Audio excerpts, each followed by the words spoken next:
Basic of AI, AI का basic समझेंगे हम लोग, चैलेंज और एआई का क्या फ्यूचर है इंडिया में, इसको जो हम लोग समझने के लिए है। एआई की मूल बातें, एआई की मूल बातें,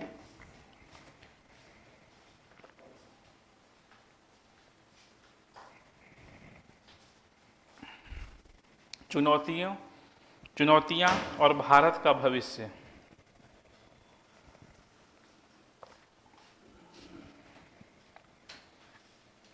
एआई का मूल बातें, चुनौतियां और भारत का भविष्य। ठीक है,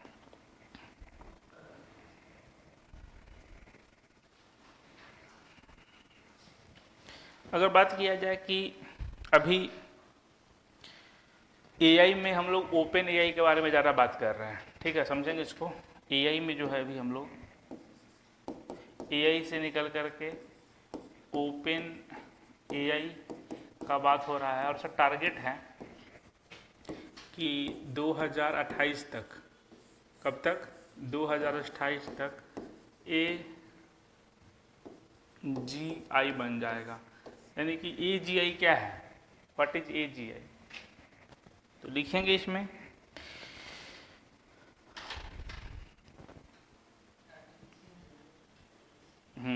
मानव समान, जो कि कैसा रहेगा?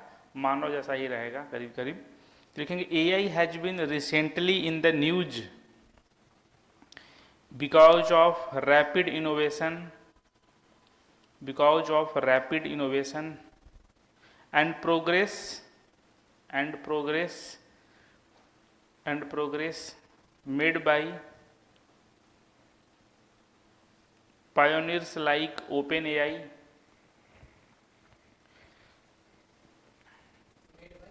made by pioneers like OpenAI, which is driving a change unprecedented in scale, unprecedented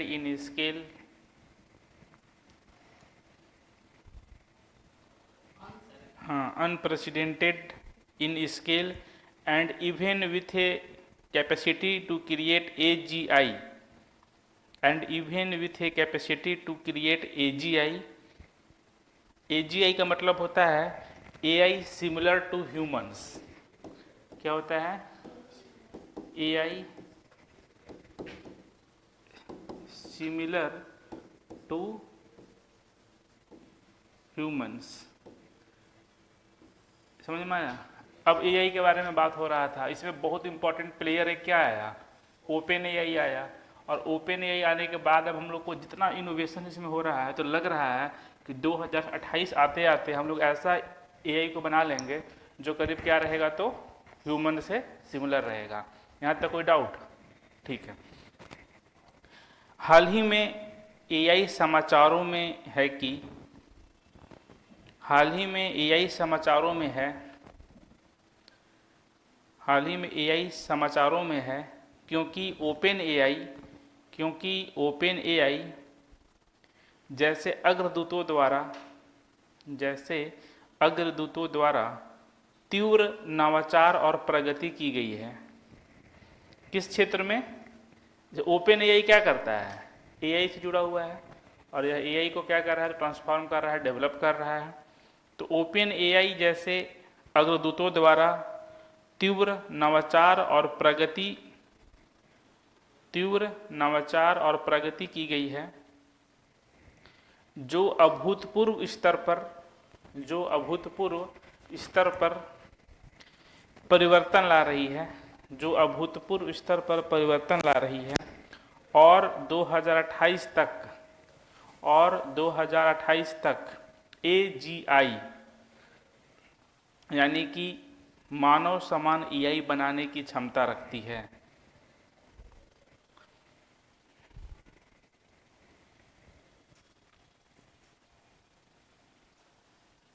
ठीक है, अब ये सब लोगों के लिए इम्पोर्टेंट है, प्रीलिम्स के लिए भी इम्पोर्टेंट है और मेंस के लिए भी इम्पोर्टेंट है।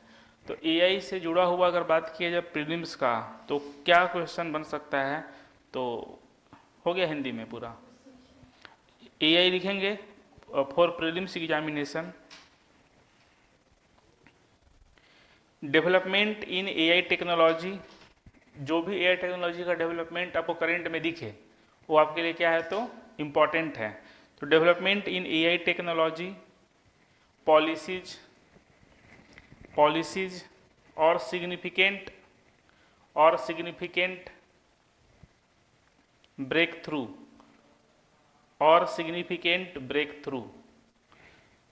ठीक है। एआई तकनीक नीतियों या महत्वपूर्ण उपलब्धियों में विकास जहां भी आपको होता हुआ दिखाई दे, आपके लिए वो क्या इंपॉर्टेंट हो जाता है तो current affair point of view से महत्वपूर्ण हो जाता है। अब दूसरा महत्वपूर्ण चीज़ ये है कि एआई से जुड़ा हुआ कोई भी गवर्नमेंट का पहल आपको दिखाई दे तो समझ लीजिए कि वो प्रीलिम्स एग्जामिनेशन में क्या है तो एकदम हॉट टॉपिक है, आने वाला है। तो इस चीज़ को ध्यान दीजिएगा कि जहाँ भी करंट अफेयर जिस बुक से भी पढ़ रहे हैं, जहाँ से भी कंज्यूम कर रहे हैं, जैसे ही आपको गवर्नमेंट की कुछ नीतियाँ दिखाई दे जिसमें किसके बारे में बात होता है, एआई के बारे में, तो एकदम उसको आत्मसात जो है कर लीजिएगा। अगला है कि अगर मेंस के बारे में बात करते हैं हम लोग, तो मेंस में आप लोगों को समझना है, जो कि हेडिंग भी है, बेसिक ऑफ एआई, चैलेंजेस क्या है और फ्यूचर जो है हमारा क्या है, ये है। तो हम समझ पा रहे हैं कि आप चीज़ों को समझ रहे होंगे। यहाँ तक कि लिखेंगे एआई जो है निबंध में भी काफ़ी महत्वपूर्ण है। ये एक ऐसा सब्जेक्ट है जो प्रीलिम्स में भी इम्पॉर्टेंट है, मेंस में भी इम्पॉर्टेंट है और निबंध के रूप में भी जो है, एसे के रूप में भी जो है यह आ सकता है। तो हम लोग कोशिश ऐसा करेंगे कि चाहे प्रीलिम्स हो, चाहे आपका मेंस हो, चाहे एसे हो, हर एक पर्सपेक्टिव से कुछ महत्वपूर्ण बातें बहुत आसान भाषा में आपको बतलाया जाए, ठीक है। अगर हम लोग बात करें कि एक एआई का डेफिनेशन जो है वो एक कंपनी है जिसका नाम है आईबीएम। आईबीएम का नाम सुने हैं? आईबीएम एक आईटी कंपनी है जो कि बहुत इम्पोर्टेंट वर्क किया है कंप्यूटर के क्षेत्र में। उसने जो डिफिनेशन दिया है किसका, एआई का, वो हमारे लिए काफ़ी महत्वपूर्ण है। तो चलिए लिखेंगे इसके अनुसार कि एआई एक तकनीक है जो मशीनों और कंप्यूटरों को, एआई एक तकनीक है जो मशीनों और कंप्यूटरों को मानव बुद्धिमत्ता और समस्या समाधान क्षमता का अनुकरण करने में सक्षम बनाती है।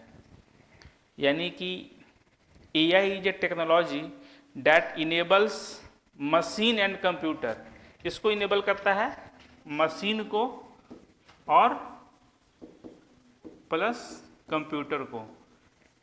एआई जो है वो किसको इनेबल करता है, मशीन को और कंप्यूटर को। AI is a technology that enables machine and computer to simulate human intelligence and problem solving capabilities.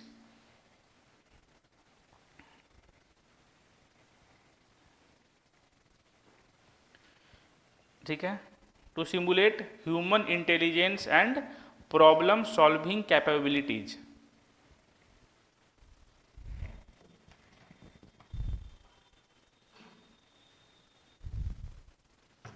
कोई दिक्कत यहाँ पे नहीं है। अब समझाने दीजिए पहले ये दो चीज़ों को। एआई क्या है, अब ध्यान समझिएगा यहाँ पे। एआई जो है, एआई क्या करता है, जो कंप्यूटर है प्लस जो क्या है मशीन है, इसको इस तरीके से इनेबल करता है, इसको इस तरीके से इसमें चेंजिंग लाता है। क्या करता है, चेंजिंग लाता है, जिससे कि ये जो कंप्यूटर है, ये जो मशीन है, वह कैसे काम करना शुरू कर दे। तो जैसे ह्यूमन इंटेलिजेंस, जिसे मानव बुद्धिमत्ता जिसको बोलते हैं,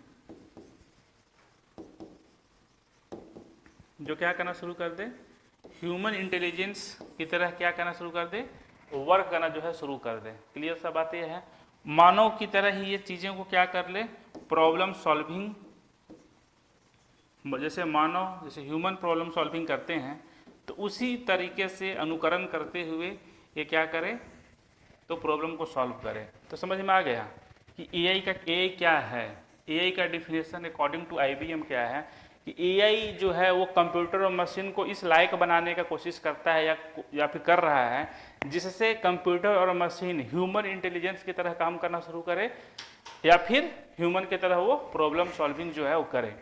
तो इसमें कोई दिक्कत है? ये डिफिनेशन किसके द्वारा दिया गया है? तो आईबीएम के द्वारा। ये जो डिफिनेशन है वह आईबीएम के द्वारा जो है दिया गया है। क्लियर है? चलिए लिखेंगे, एआई एक तकनीक है जो मशीनों और कंप्यूटरों को मानव बुद्धिमत्ता और समस्या समाधान क्षमता का अनुकरण करने में सक्षम बनाती है। क्लियर है? अब अगर बात किया जाए कि सरल शब्द में अगर देखा जाए तो चीज समझ में आ गया, ये क्या करता है, कंप्यूटर को और मशीन को मानव की तरह इनेबल कर देता है कि मानव की तरह वो क्या करे, प्रॉब्लम को सॉल्व करे और ह्यूमन इंटेलिजेंस की तरह जो है थोड़ा सा काम करे। अब अगर हम लोग बात करें सरल शब्दों में, लिखेंगे सरल शब्दों में एआई और उसका उपयोग। एआई का उपयोग कहाँ कहाँ होता है? तो सेंसर्स, एआई और उसका उपयोग सेंसर, रोबोटिक्स आदि तकनीकों के, सरल शब्दों में एआई और इसका उपयोग सेंसर, रोबोटिक्स आदि तकनीकों के साथ मिलकर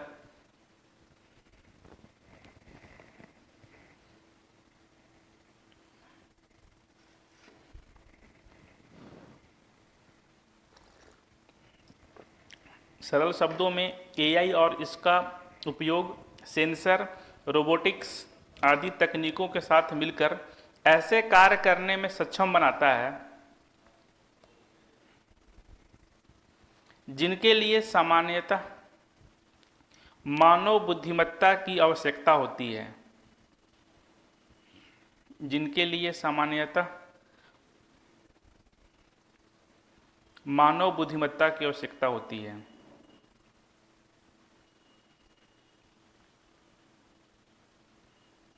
ठीक है? तो एआई जो है, ध्यान दीजिएगा, चीज़ों को समझना है आराम से, बहुत सिंपल चीज़ है।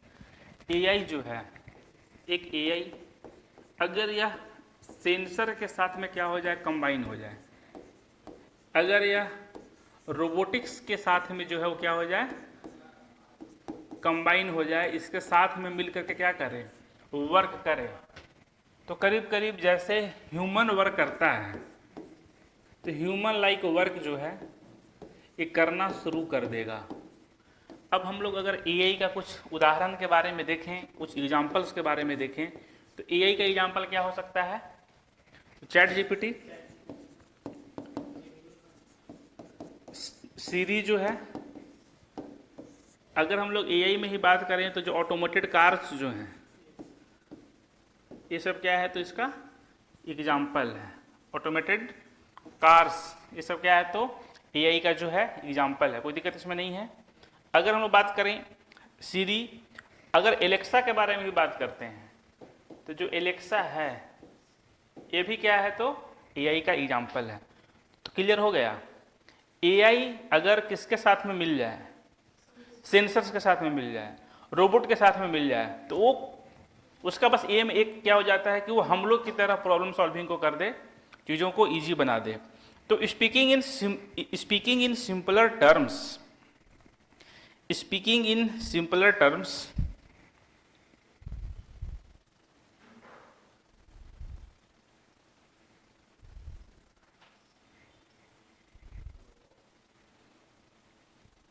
speaking in simpler terms, AI and its applications, AI and its application with other technologies, AI and its application with other technologies like sensors, robotics, etc. can enable performing actions can enable performing actions that would otherwise require human intelligence, that would otherwise require human intelligence.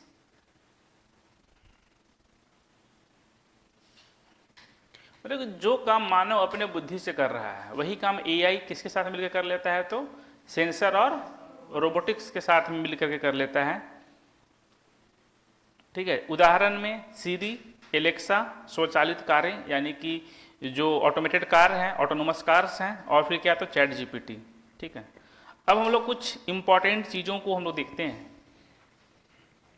ठीक है, यहाँ तो कोई दिक्कत किसी को नहीं है। अब हम लोग कुछ इंपॉर्टेंट चीज़ देखते हैं कि अभी रिसेंटली जो न्यूज़ है उसमें दो तरह का बात किया गया है। एक वीक एआई, भैया ये वीक एआई जैसा टर्म जो है लिखा हुआ रहता है, और एक क्या है आपका स्ट्रॉन्ग एआई। तो दोनों में क्या अंतर है, आप लोगों में से किसी को पता है क्या? What is weak AI, what is strong AI? देखिए, वीक एआई नाम से ही क्लियर है, एआई तो है लेकिन कैसा है, थोड़ा सा कमज़ोर है। स्ट्रॉन्ग कैसा है, तो थोड़ा सा मजबूत है। तो दोनों में अगर हम लोग बात किया जाए क्या है, तो वीक एआई को हम लोग एक क्या बोलते हैं, नैरो एआई भी बोलते हैं। वीक एआई को हम लोग क्या बोलते हैं, नैरो एआई। वीक एआई का एक और नाम क्या है, नैरो एआई। कमजोर एआई को हम लोग क्या बोलते हैं, तो नैरो एआई बोलते हैं।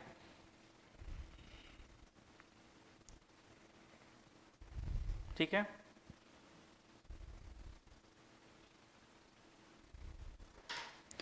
अगर बात किया जाए कि अभी बहुत सारा हम एग्जाम्पल लिए हैं किसका, चैट जीपीटी, जो जैसे कि एआई का, उसमें से अगर हम लोग बात करें तो एप्पल का सीरी है। एप्पल जो है उसका एक एआई, इसका नाम क्या है, तो सीरी। एप्पल का एआई का नाम है सीरी। और जो स्वचालित कार हैं, जो ऑटोनोमस कार हैं, जो ऑटोनोमस कार हैं, वो किसका एग्जाम्पल है, वीक एआई का। भले ही इसका नाम क्या है, वीक, कमजोर एआई, लेकिन फिर भी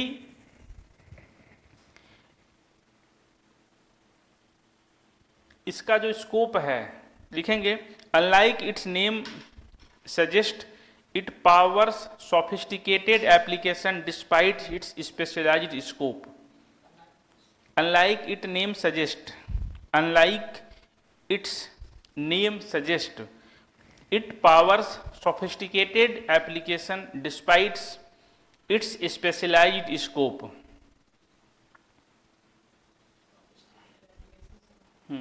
Sophisticated applications despite its specialized scope. ठीक है, अब देखिए इस, अब वीक एआई क्यों है, इस चीज को ध्यान से समझेंगे हम लोग। इसको रीच कर दे क्या,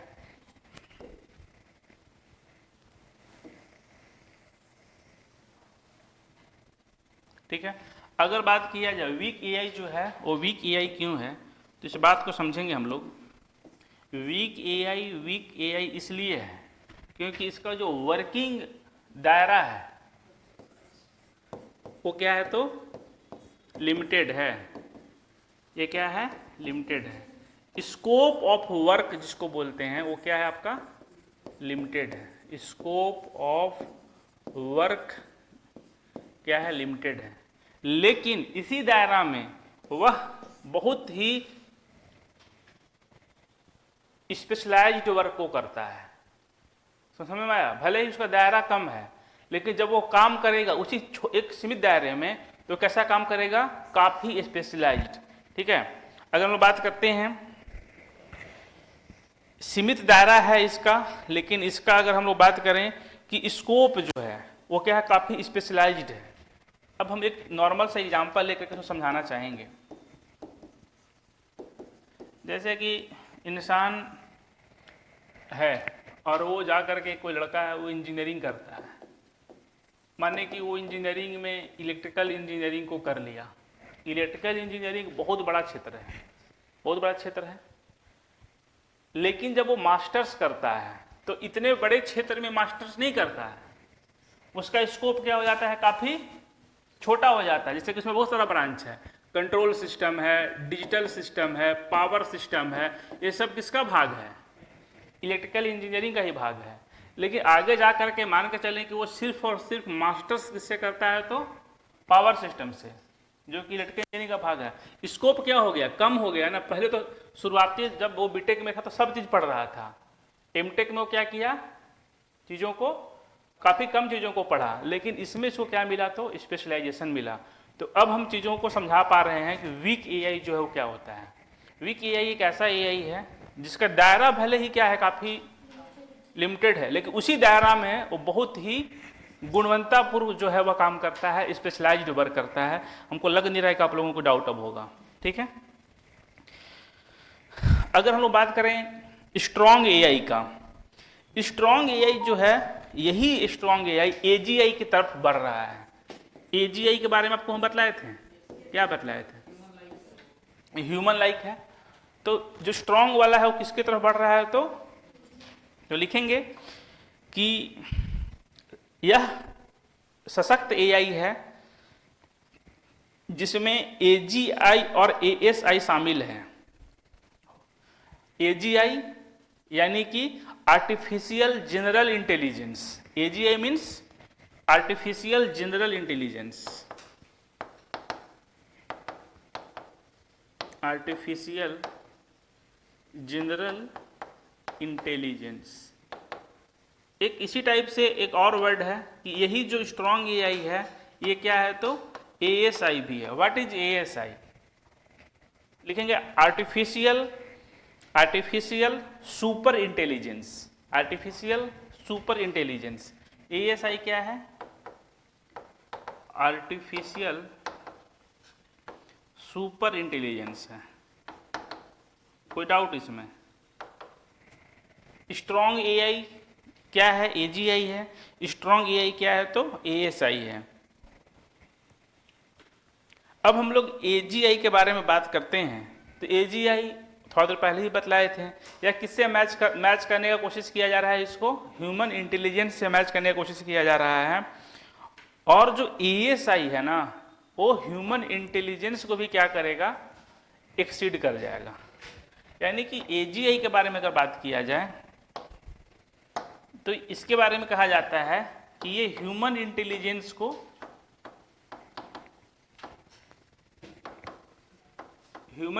क्या करेगा, ये मैच करेगा। लेकिन एएसआई जो है ये क्रॉस कर जाएगा किसको, ह्यूमन इंटेलिजेंस को, क्रॉस ह्यूमन इंटेलिजेंस। तो चीज़ों को समझ पा रहे हैं आप कि क्या है? बहुत ध्यान समझने के लिए है। अगर हम लोग बात करते हैं कि ह्यूमन इंटेलिजेंस को क्रॉस कर जाना, इसका मतलब क्या है कि ठीक है, ये एक तरह का थ्योरेटिकल बात है, ये पॉसिबल अभी हम लोगों को निकट भविष्य में पॉसिबल नहीं दिख रहा है, इसलिए हम इसको क्या मानेंगे, तो थ्योरेटिकल मानेंगे। अगर हम लोग बात करें तो ठीक है, इसको थ्योरेटिकल मानेंगे, तो एएसआई हम लोगों को कहाँ दिखता है, एकदम समझने पे कोशिश कीजिए। एजीआई, एएसआई, ये सब जो चीज़ें हैं ये आपके प्रिलिमिनरी और मेंस और ऐसे जैसे पेपर के लिए काफ़ी इंपॉर्टेंट है। एएसआई है तो एएसआई थ्योरेटिकल है, यानी कि प्रैक्टिकल अभी पॉसिबल नहीं है। तो एएसआई आपको कहाँ दिखता है, इसको मिटा दे क्या?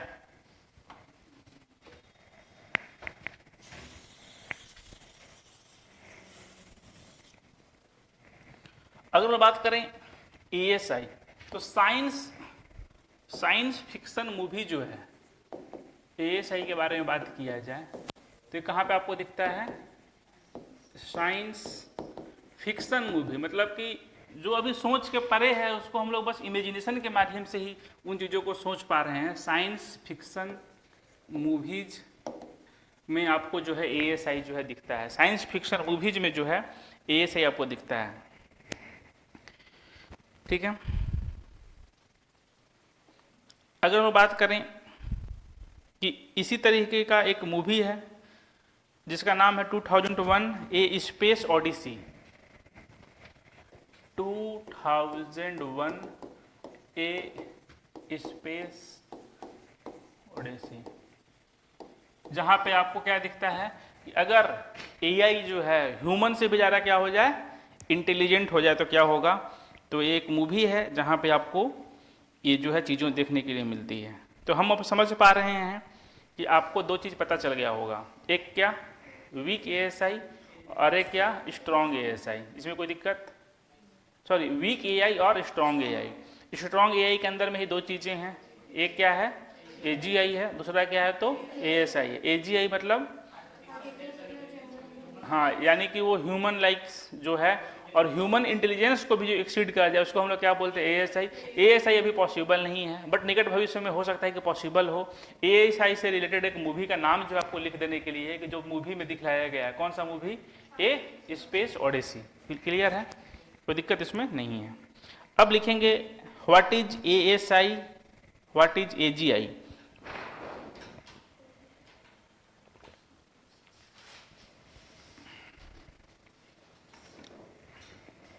किसका इतना इंपॉर्टेंट कॉल है आपके लिए? अच्छा, तो बहुत इंपॉर्टेंट है, हाई कमांड से कॉल आ जाए।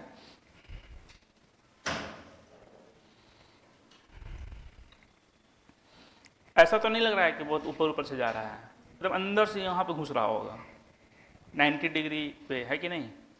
नहीं, मतलब हीट कर रहा होगा हर एक न्यूरॉन्स को,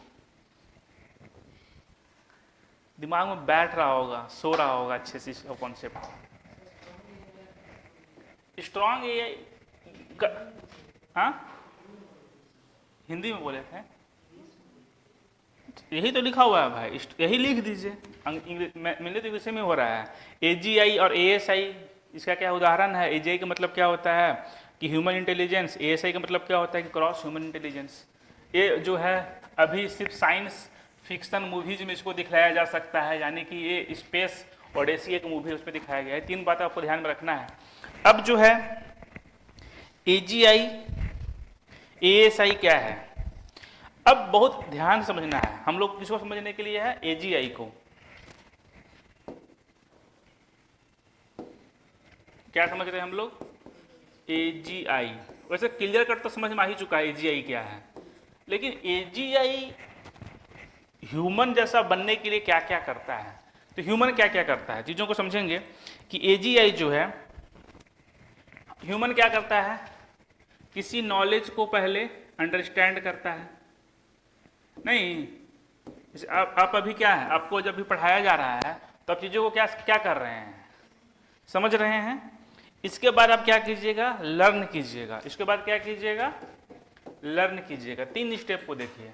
अभी आप चीज़ों को समझ रहे हैं, फिर क्या करते हैं, उसको लर्न करते हैं, और लास्टली क्या करते हैं तो अप्लाई करते हैं।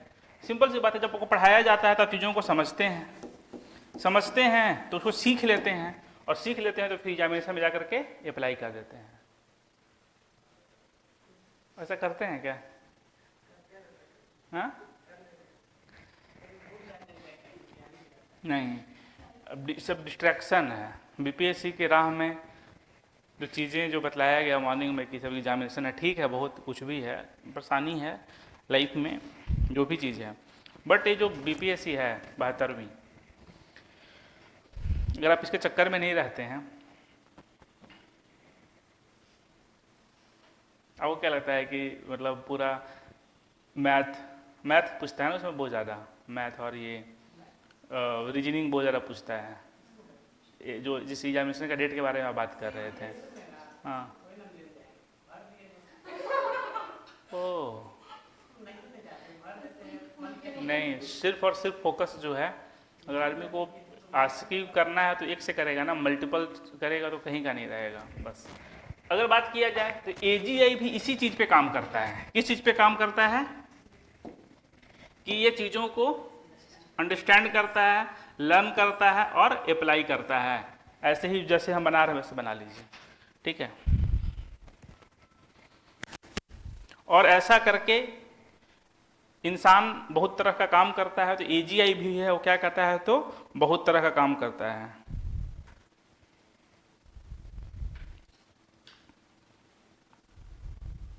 अगर बात किया जाए कि ये नॉलेज को अप्लाई करता है और इसके बाद वो थिंक भी करता है, सोचता भी है, थिंक एब्स्ट्रैक्टली लिखेंगे। जो एजीआई है, जैसे कि नहीं हम लोग हैं टीचर पढ़ा लिया तो सोचता भी तो है कि कितना गंदा पढ़ाया है, इससे अच्छा तो हम अपने से पढ़ लेते हैं। तो ऐसा कुछ कमांड इसको दीजिएगा तो क्या कर पाएगा, थिंक भी कर पाएगा। थिंक एब्स्ट्रैक्टली, तार्किक रूप से चीज़ों को क्या करता है तो सोचता भी है, तार्किक रूप से सोचता है। और क्या करता है, रीजन लॉजिकली।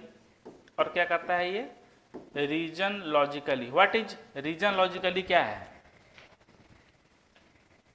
अगर आप तार्किक रूप से चीज़ों को सोचते हैं तो आप क्या कीजिएगा, ऑब्वियस ये बात है कि आप एक रणनीति बनाइएगा। सोचने के बाद रणनीति बनाया जाता है ना, कि भाई मेरा ये प्रॉब्लम है, तो उसके बाद आप एक योजना बनाते हैं कि इस प्रॉब्लम को कैसे दूर किया जाए। तो वैसे वो क्या कर सकता है तो वो भी सोच सकता है। यानी कि सबसे पहले वो तार्किक रूप से सोचेगा और रणनीतिक योजना बनाएगा, ठीक है, और वो प्लान भी कर सकता है, reason logically and then plan. तीन चीज है भाई। अब हम चीज़ों को समझा पा रहे हैं कि एजीआई पहले चीज़ों को अंडरस्टैंड करता है, फिर लर्न करता है, और फिर क्या करता है तो अप्लाई करता है। इससे होता क्या है कि ये थिंक करता है, थिंक एब्स्ट्रैक्टली, रीजन तार्किक रूप से सोचता है, और क्या करता है तो और उसको एग्जीक्यूट करता है, अपने प्लान को एग्जीक्यूट भी करता है। तो ये तीनों चीज़ों को जो है आपको लिख लेने के लिए है। इसमें कोई डाउट नहीं है? यानी कि एजीआई एक ऐसा एआई है जो मनुष्य की तरह विभिन्न कार्यों को समझता है, सीखता है और लागू करता है। यह अमूर्त रूप से सोचता है, तार्किक रूप से तर्क कर सकता है, और रणनीतिक योजना जो है, प्लान जो है बना सकता है। ये है क्या, एजीआई। एजीआई में कोई दिक्कत आपको नहीं है। जैसे हाँ, एजीआई का एग्जाम्पल तो बहुत सारा है। चैट जीपीटी भी जो है उसका जो न्यूअर वर्जन है वो क्या है, एजीआई तो है। हाँ हाँ,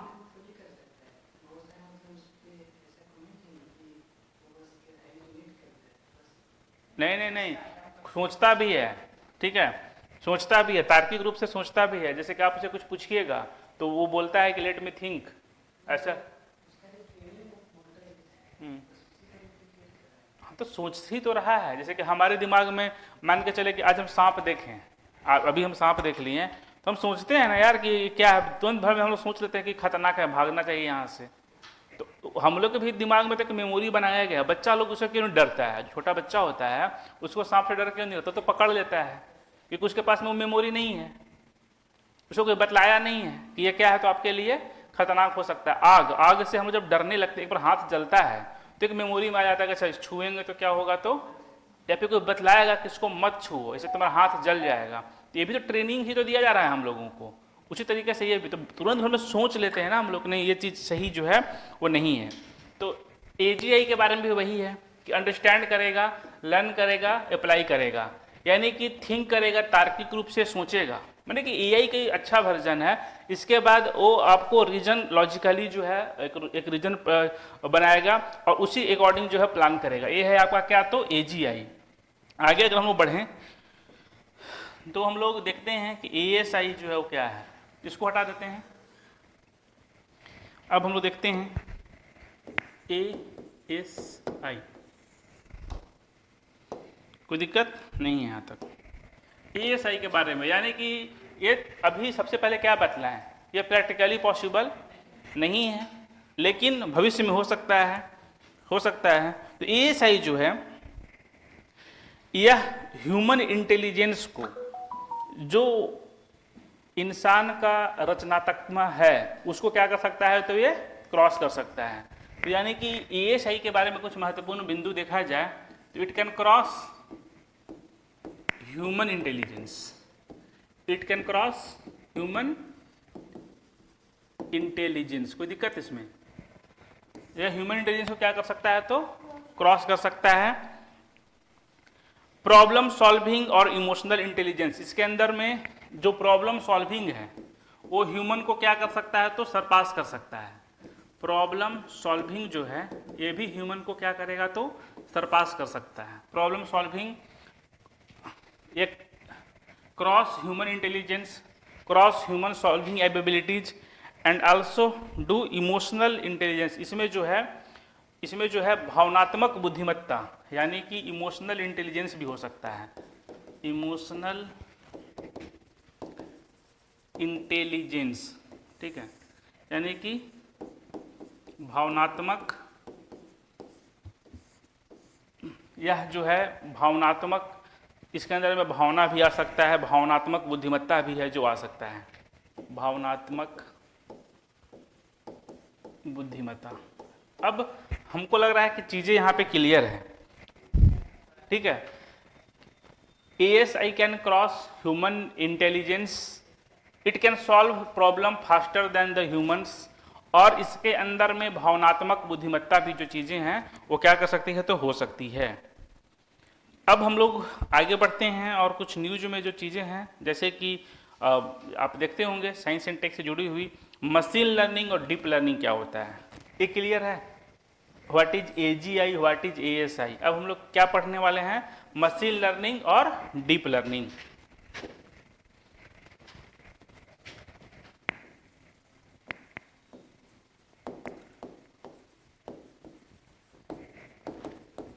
machine learning and deep learning.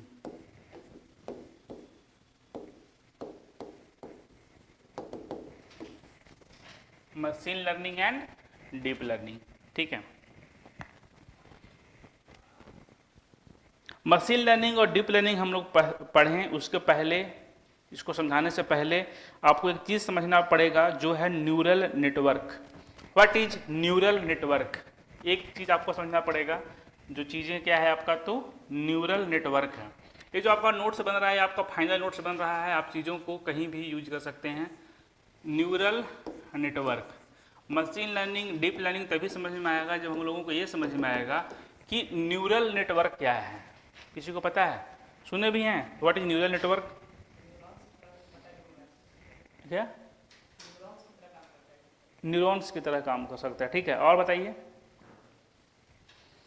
Neural network जो है, अगर हम बात किया जाए कि यह, इसको मिनी ब्रेन ऑफ कंप्यूटर बोलते हैं। अभी क्वेश्चन पूछा जा सकता है कहीं भी, ये क्या है, मिनी ब्रेन, मिनी ब्रेन है ये, क्या है, तो मिनी ब्रेन फॉर कंप्यूटर्स। अगर हम लोग बात करें सिंपल भाषा में समझाया जाए तो ये जो है न्यूरल नेटवर्क, ये क्या है, तो मिनी ब्रेन है, किसका, कंप्यूटर का। यहाँ पे कंप्लीट एक्सप्लेनेशन जो है, जो भी हम लोग एक्सप्लेन करते हैं कंप्यूटर को, यहाँ पे क्या होता है, तो रिटेन होता है। न्यूरल नेटवर्क में ही जो चीज़ें हम लोग डालते हैं, जो डेटा डालते हैं, वहाँ पे क्या होता है, तो सुरक्षित रहता है। जैसे कि हम लोग को कोई, जैसे कि मान के आपको किसी चीज़ से डर लग रहा है, लगातार डर लग रहा है, तो कहीं ना कहीं दिमाग में एक जगह वो डर क्या है, तो स्टोर है। तो उसी तरीके से जितना भी एक्सप्लेनेशन है जो हम लोग कंप्यूटर को करते हैं, वो क्या होता है, तो न्यूरल नेटवर्क में रिटेन किया जाता है। क्लियर है? तो कंप्लीट एक्सप्लेनेशन, कंप्लीट एक्सप्लेनेशन यहाँ पे क्या होता है, तो रीस्टोर्ड होता है।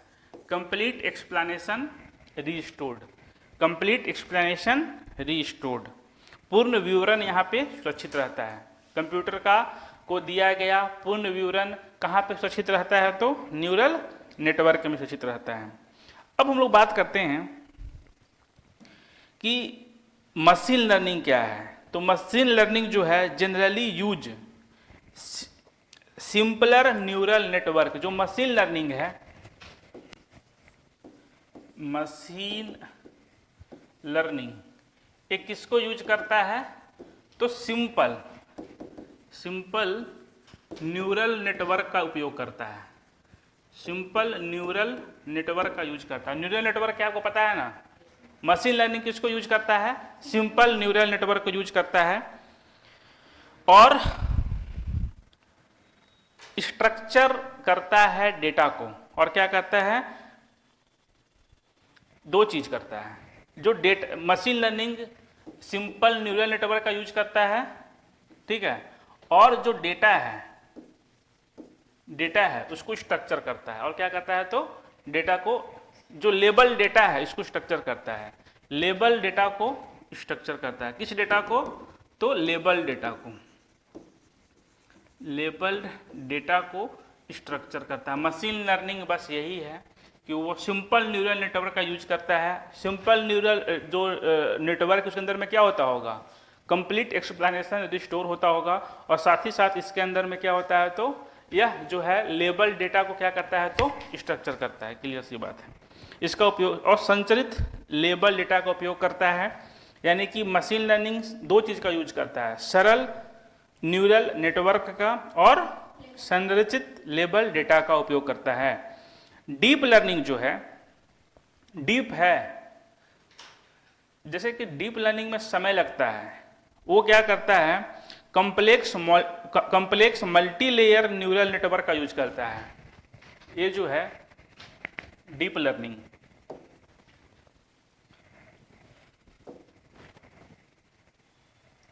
अगर हम बात करें डीप लर्निंग का,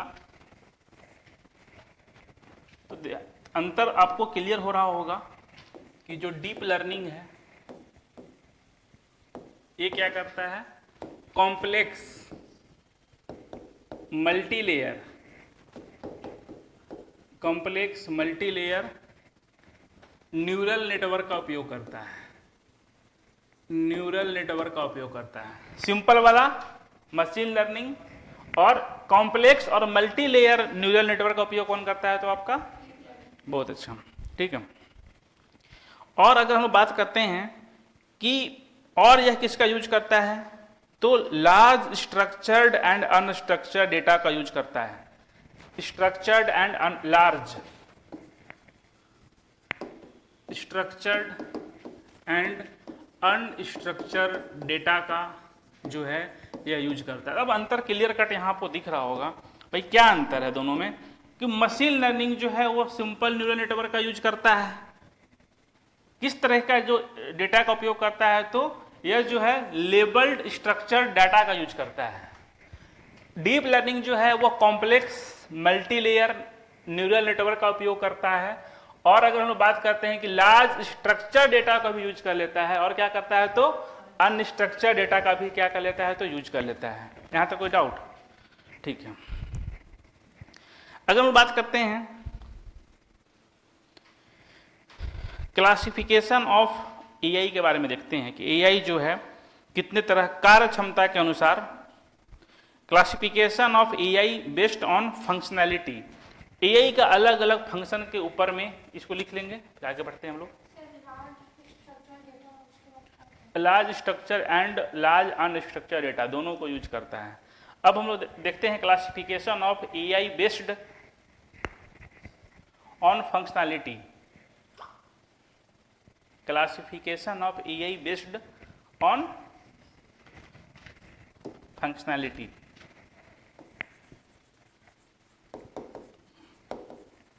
classification of AI based on functionality.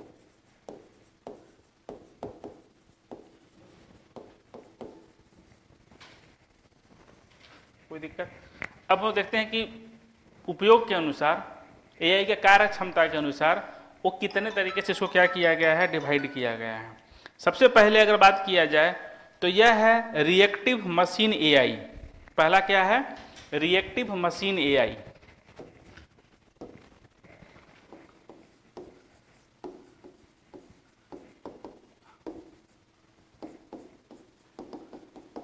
कार्य क्षमता के अनुसार, कार्य के अनुसार एआई को हम लोग वर्गीकृत करते हैं, वर्गीकरण करता है। तो पहला है रिएक्टिव मशीन एआई, और यह जो है जो वर्तमान डेटा हम लोग देते हैं वो उसके पास में पास्ट डेटा कुछ नहीं रहता है, वो वर्तमान डेटा पे वर्क करता है। यानी कि focuses only on current data, focuses only on current data. ऐसा करने वालों को हम लोग क्या बोलते हैं? पहला रिएक्टिव मशीन एआई। ऐसा करने वाले को क्या हम लोग बोलते हैं? Reactive machine AI. दूसरा है लिमिटेड मेमोरी एआई। क्या है? Limited memory AI.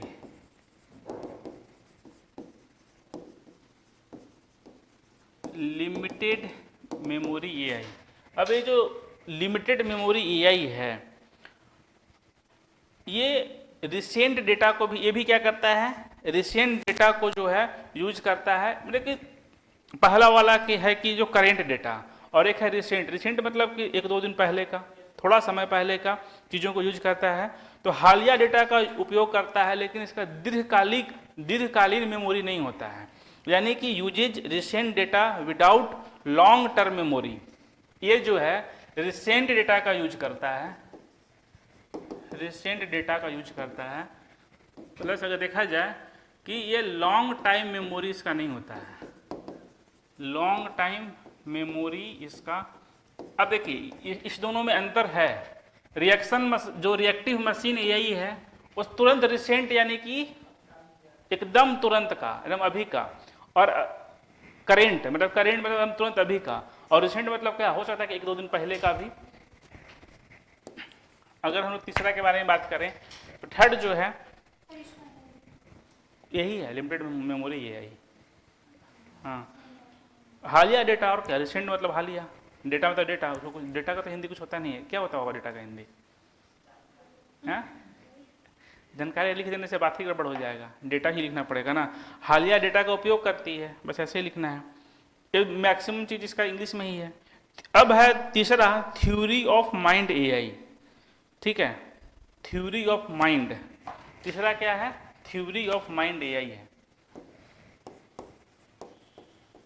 Theory of mind AI. तो ये जो है थ्योरी का यूज करती है और इससे यह इमोशन बनाने की कोशिश करता है। क्या? इमोशन बनाने की कोशिश करता है। यानी कि थ्योरी ऑफ माइंड एआई जो है यह सैद्धांतिक, थ्योरेटिकल होता है और इसका एम होता है कि इमोशन को समझें। ठीक है, इसका एम क्या है? यानी कि थ्योरी देखा जाए थ्योरेटिकल होता है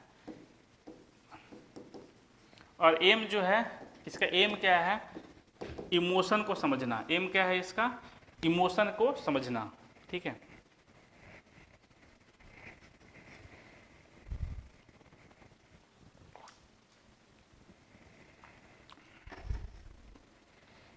ठीक है। एक है self aware AI. Self aware AI,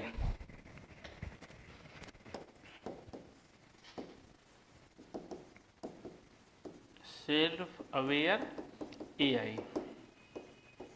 self aware AI, self aware AI जो है यह आत्म जागरूकता और भावनाएं को रखती है। यह प्रोसेस करता है क्या? सेल्फ अवेयरनेस एंड इमोशन को। यह किसको प्रोसेस करता है? सेल्फ अवेयरनेस,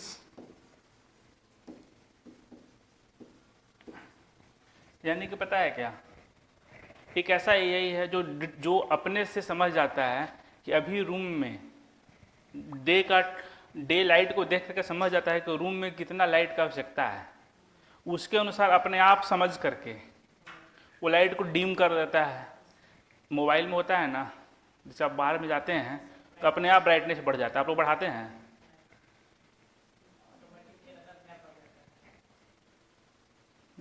जैसे कि हम पढ़ा रहे हैं, ऑटोमेटिक सो रही है। ये किस तरीके से वर्क कर रही है? ये जो है सेल्फ अवेयर कि अभी समझ में नहीं आ रहा तो हम क्या कर रहे हैं, सो जाएं। आप ही से हम बात कर रहे हैं। हाँ, आपसे। आप एक एआई हैं जिसको जब समझ में नहीं आता है तो उसको नींद आने लगता है। सेल्फ अवेयर है, यानी कि अब ये सब चीज़ जो पढ़ा रहे काम का नहीं है मेरा, तो हम क्यों इसमें दिमाग लगाएं। सेल्फ अवेयरनेस ये कहता है कि हम अभी क्या कर लें, तो सो जाएं। तो सेल्फ अवेयरनेस की एग्जाम्पल हो गया। यह आत्म जागरूकता, सेल्फ अवेयरनेस और इमोशन को क्या करता है, तो प्रोसेस करता है। और सेल्फ अवेयरनेस को ये जो है प्रोसीड करता है, उसको कहते हैं सेल्फ अवेयर एआई। ठीक है, और इमोशंस को भी, या क्या, दो चीज़ों को, इमोशन। कोई दिक्कत है यहाँ तक? सेल्फ अवेयर वाला में वो खुद से सेल्फ अवेयर रहता है, इसके अंदर कुछ भावनाएं भी रहती है। थ्योरी ऑफ माइंड एआई में कि ये जो है थ्योरेटिकल बेसिस पे, इसका जो इमोशनल एम जो रहता है कि चीज़ों को इमोशन करे, लिमिटेड मेमोरी जो एआई है, यानी कि वो रिसेंट डेटा पे वर्क करता है, इसके पास में लॉन्ग टाइम मेमोरी नहीं होता है। और एक होता है रिएक्शन मशीन एआई, यानी कि वो सिर्फ और सिर्फ करेंट डेटा पे क्या करता है, तो फोकस करता है। तो ये कुछ टाइप है एआई का। आगे अगर देखा जाए इसको हम लोग कि चैट जीपीटी क्या है, what is chat GPT and how does it work. Chat GPT क्या है और यह कैसे काम करता है।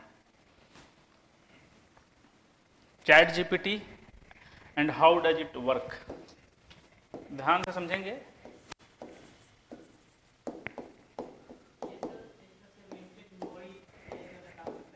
हाँ, इसका लिमिटेड मेमोरी होता है। हाँ, अगर हम लोग बात करते हैं चैट जीपीटी का, तो चीज़ों को समझेंगे जो ज़्यादा यूज में है। चैट जीपीटी क्या है और कैसे ये वर्क करता है। तो चैट जीपीटी जो है एक वर्चुअल असिस्टेंट है। नहीं, हम लोग एक असिस्टेंट होता है, तो ये क्या है, एक तरह का सबसे पहले पॉइंट कि ये वर्चुअल, ये क्या है, वर्चुअल असिस्टेंट है। चैट जीपीटी क्या है, एक वर्चुअल, भाई पीडीएफ बना दो, पीपीटी बना दो, इसको ट्रांसलेट कर दो, इसका आंसर दे दो, ठीक है, यानी कि वर्चुअल सहायक है।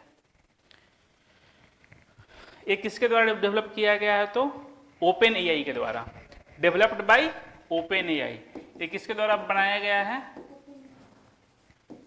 डेवलप्ड ओपन एआई के द्वारा। वर्चुअल असिस्टेंट है, ओपन एआई के द्वारा इसको बनाया गया है।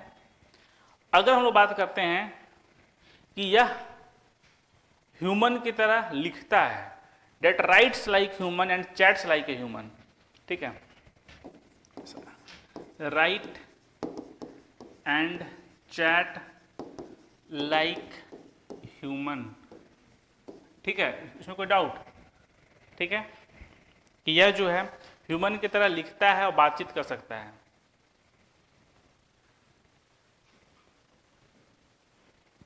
अगर बात किया जाए कि यह काम कैसे करता है, कैसे काम करता है ये, तो वाक्य आप हम लोग जो लिख करके इसको देते हैं, प्रॉम्प्ट जिसको बोलते हैं, क्या किस पे वर्क करता है कि जैसा प्रॉम्प्ट डालिएगा, हाँ, जैसा कि यह वाक्य में जो शब्द दिया जाता है, चाहे आप बोल करके देते हैं, चाहे आप लिख करके देते हैं, उस शब्द को अनुमान लगा करके काम करता है। समझ में आ रहा है बात, ये कैसे वर्क करता है, तो वाक्य में जो अगला शब्द से कोई वाक्य इसको मिला, कोई सेंटेंस मिला, वाक्य में जो इसको वर्ड मिला, इसको ये सेंस करता है, वर्ड को क्या करता है, सेंस करता है और इसके अकॉर्डिंगली वर्क करता है। इसका वर्किंग चीज ये है कि लिखेंगे कि it works by predicting the next word in a sentence, यह वाक्य में अगले शब्द का अनुमान लगा करके कार्य करता है।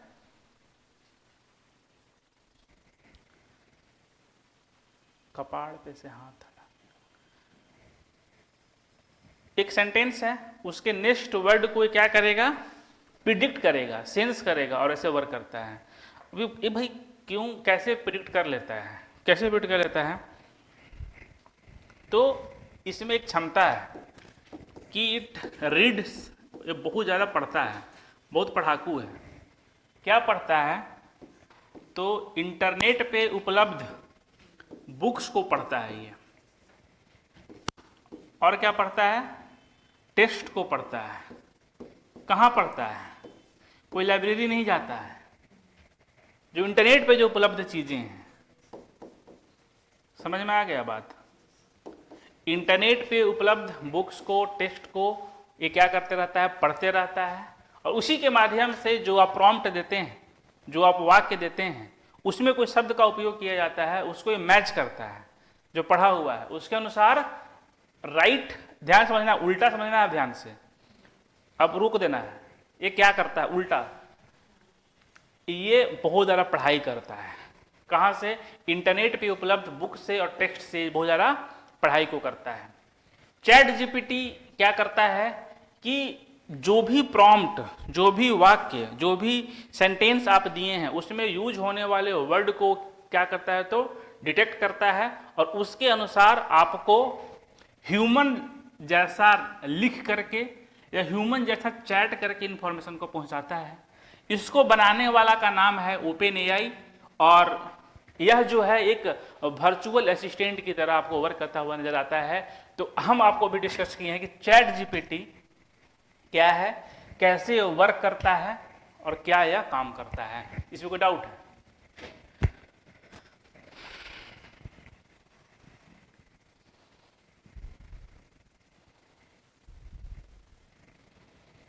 लिख लिए?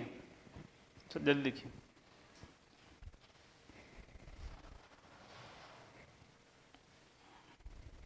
ठीक है,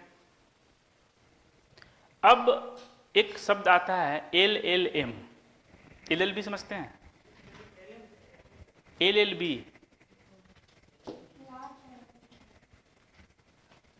हम LLB का बात कर रहे हैं।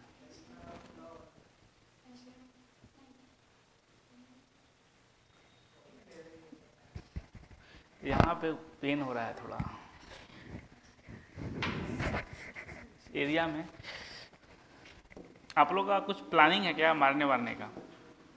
अब हम लोग देखते हैं, एक शब्द है LLM। LLM इंपॉर्टेंट शब्द है। LLM मतलब क्या होता है? Large language model. Large language model. ठीक है भैया, फुल फॉर्म जो है क्या हो गया, क्लियर हो गया। LLM means large language model. LLM जो है वो जनरेट करता है human like text using deep learning. समझ में आ रहा है बात? ह्यूमन लाइक टेक्स्ट, जैसे हम लोग टेक्स्ट करते हैं ना, ये क्या जनरेट करता है? Human like text using deep learning. और डीप लर्निंग क्या है हम बता चुके हैं भाई, समझ में आया? ह्यूमन लाइक टेक्स्ट को जनरेट करता है। कैसे? LLM क्या है कि यह ह्यूमन लाइक टेक्स्ट को जनरेट करता है, और किसको यूज करते हुए? तो डीप लर्निंग को यूज करते हुए। इसका उदाहरण अगर बात करते हैं तो क्या है, तो थोड़ी देर पहले डिस्कस किए थे। एग्जाम्पल इसका जो है वो है चैट जीपीटी। चैट जीपीटी भी यही काम करता है कि थोड़ा देर पहले डिस्कस कर रहे थे कि ह्यूमन लाइक टेक्स्ट को जनरेट करता है और डीप लर्निंग के माध्यम से। हाँ, वो सब वही चीज़ है। ठीक है, अब इसको जो है ट्रेनिंग कैसे दिया जाता है, इसको LLM को ट्रेन कैसे किया जाता है? तो ट्रेनिंग विथ एग्जाम्पल्स। इसको जो है ट्रेनिंग देने के लिए एग्जाम्पल्स का उपयोग किया जाता है। क्या किया जाता है? एग्जाम्पल्स का प्रयोग किया जाता है। इसको ट्रेनिंग देने के लिए रैंकिंग चॉइसेस दिया जाता है। क्या दिया जाता है? रैंकिंग चॉइसेस जो है एग्जाम्पल्स दिया जाता है, रैंकिंग चॉइसेस दिया जाता है। इसके बाद प्रोबेबिलिटी, टेम्परेचर एक्सप्लेनेशन इसको दिया जाता है।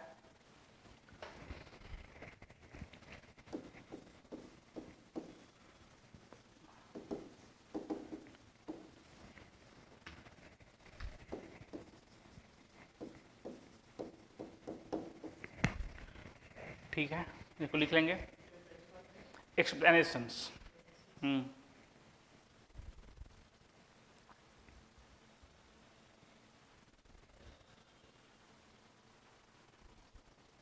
ठीक है, अब देखिए फिर से समझेंगे। हम लोग समझ रहे हैं कि LLM जो है वो क्या है। तो LLM क्या है? आपका लार्ज लैंग्वेज मॉडल है। इस मॉडल के आधार पे चैट जीपीटी जैसे जो AI हैं वो ह्यूमन लाइक टेक्स्ट को जनरेट करते हैं। चैट जीपीटी क्या करता था? चैट जीपीटी बहुत पढ़ता था। क्या पढ़ता था? टेक्स्ट को पढ़ता था, बुक्स को पढ़ता था, जो कहाँ उपलब्ध रहता था, तो इंटरनेट पे। तो LLM के माध्यम से ही चैट जीपीटी क्या है, तो वो वर्क करता है। एग्जाम्पल है LLM का। अब इसको ट्रेन करने के लिए कि जो हम इसे पूछें वो हमको बतला सके, तो हम लोग इसको ट्रेन कैसे करते हैं? तो इसको बहुत सारे एग्जाम्पल्स को देते हैं। हम लोग इसको ट्रेन कैसे करते हैं? तो रैंकिंग चॉइस देते हैं कि रैंकिंग क्या होगा क्या नहीं होगा, इसको सिखलाते हैं। प्रोबेबिलिटी मैथ का एक चैप्टर है, जैसे कि प्रोबेबल क्या कंडीशन है, जैसे कि नहीं होता कि बारिश होने का क्या कंडीशन है। तो इस तरीके से बहुत सारा ट्रेनिंग इसको देते हैं, और कुछ टेम्परेचर के बारे में जैसे चीज़ों को भी एक्सप्लेन करते हैं, जिसके माध्यम से क्या कर पाता है, तो जो ह्यूमन लाइक टेस्ट को जो है वो जनरेट कर पाता है। तो हम समझ सकते हैं कि अब एलएलएम जो है वो क्या हो गया होगा, आपको क्लियर हो गया होगा। आगे अगर देखा जाए तो एक ओपन एआई का जो इनोवेशन है इसके बारे में देखते हैं हम लोग कि कैसे ओपन एआई ने आर्किटेक्चर को क्या कर दिया है, तो ट्रांसफॉर्म कर दिया है। तो आप लिखेंगे heading innovation bye open AI. एक ट्रांसफॉर्मर आर्किटेक्चर जो है, चैट जीपीटी जो है वो किसका उपयोग करता है, ट्रांसफॉर्मर आर्किटेक्चर का। ये क्या है, ओपन एआई इनोवेशन, हेडिंग देंगे open AI innovation, open AI innovation, एक इनोवेशन है इसका ट्रांसफॉर्मर आर्किटेक्चर, ट्रांसफॉर्मर आर्किटेक्चर।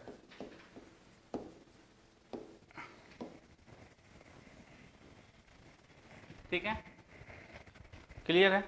अगर हम बात करें OpenAI transformer architecture, ChatGPT uses transformer architecture, लिखेंगे चैट जीपीटी ट्रांसफॉर्मर आर्किटेक्चर का उपयोग करता है।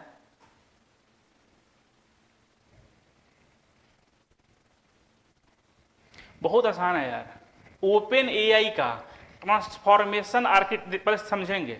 ओपन एआई का ट्रांसफॉर्मर जो आर्किटेक्चर है, जिसके माध्यम से ओपन एआई के द्वारा डेवलप किया गया चैट जीपीटी जो है, चैट जीपीटी जो है ट्रांसफॉर्मर आर्किटेक्चर के माध्यम से ही, क्वेश्चन को अभी रुकिएगा, बहुत इंपॉर्टेंट है, ट्रांसफॉर्मर आर्किटेक्चर के माध्यम से ही ओपन एआई का बनाया गया चैट जीपीटी जो हम लोग प्रॉम्प्ट देते हैं, उसके प्रॉम्प्ट में क्या होता है, डिफरेंट डिफरेंट वर्ड होता है, वर्ड मिलकर क्या बनता है, तो सेंटेंस बनता है।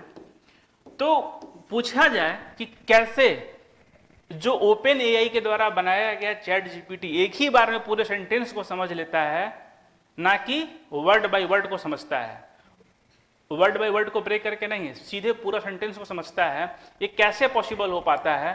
तो ओपन एआई ने बनाया क्या, तो ट्रांसफॉर्मर आर्किटेक्चर, उसी के माध्यम से जो चैट जीपीटी है वो वर्ड में ना समझ करके, वर्ड बाय वर्ड ना समझ करके एज ए होल सेंटेंस एक बार में समझ लेता है।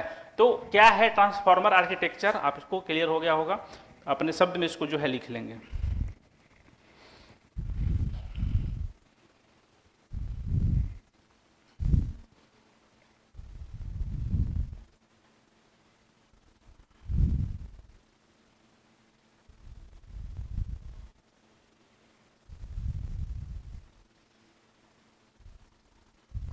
ठीक है, अब हम लोग इम्पैक्ट और इम्प्लीकेशन देखते हैं, मतलब कि भविष्य में इसका एआई का क्या प्रभाव रहेगा। ठीक है, अगर हम बात करते हैं कि भविष्य के प्रभाव के बारे में देखा जाए, तो अभी हमारे देश में एआई और हम लोग कितना जबरदस्त काम कर रहे हैं।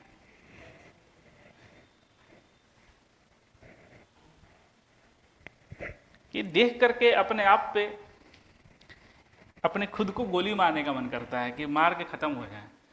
एआई का जो हम लोग फ्यूचर इम्पैक्ट को हम लोग देखते हैं, एआई फ्यूचर इम्पैक्ट, तो जो डेवलप, ये जो एआई को बना कौन रहा है जनरली, तो अभी भी जो डेवलप्ड कंट्री हैं वही इसको इंटीग्रेट कर रहे हैं, डेवलप्ड कंट्री। जैसे कि अगर मान के चलें सिंगापुर, यूएसए, डेनमार्क, ये जो एआई का जो है, सिंगापुर, यूएसए, डेनमार्क बहुत ज़्यादा जो है इसके ऊपर में वर्क कर रहा है। आगे अगर देखें तो अगर डेवलप्ड कंट्री में रोजगार के बारे में बात करें, एम्प्लॉयमेंट के बारे में बात करें, तो 46% एम्प्लॉयमेंट जो है वो एआई ड्रिवन एम्प्लॉयमेंट को यह जन्म देता है। कितना परसेंट डेवलप्ड कंट्री में, 46%। अगर बात करें निम्न आय देशों में, जो लो इनकम कंट्रीज है, जो क्या है लो इनकम कंट्री है, लो इनकम कंट्री है, लो इनकम कंट्री में अगर बात किया जाए तो 26% एम्प्लॉयमेंट जो है ये क्या करेगा, जनरेट करेगा। समझ में आया? हाँ, जो डेवलप्ड कंट्री है उसमें कितना परसेंट, तो 46, और जो लो इनकम कंट्री है वहां पे कितना, तो 26% जो है 20 हाई इनकम वाले कंट्री में, जैसे कि सिंगापुर हो गया, यूएसए हो गया, डेनमार्क हो गया, वहां पे। ठीक है, अब कुछ महत्वपूर्ण बातें जो कि प्रिलिमिनरी एग्जामिनेशन के लिए काफ़ी इंपॉर्टेंट है, आप इसको जो है लिखेंगे। कुछ हम एग्जाम्पल बताएंगे, उदाहरण, यही पूछा जाएगा आपसे एग्जामिनेशन में। ठीक है, ठीक है, लिखेंगे, हो गया ये।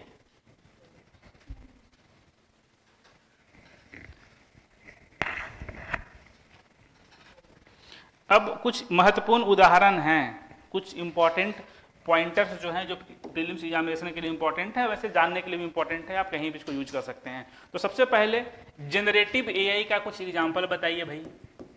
एग्जाम्पल नहीं बताया था ना शुरू में हम, कौन बोल रहा है? जनरेटिव एआई का, ठीक है, जनरेटिव एआई का जो है हम लोग क्या करते हैं, तो उदाहरण बतलाते हैं। यानी कि इसमें जो है बार्ड, बार्ड, बार्ड, इसका उदाहरण है बार्ड, गाउगान,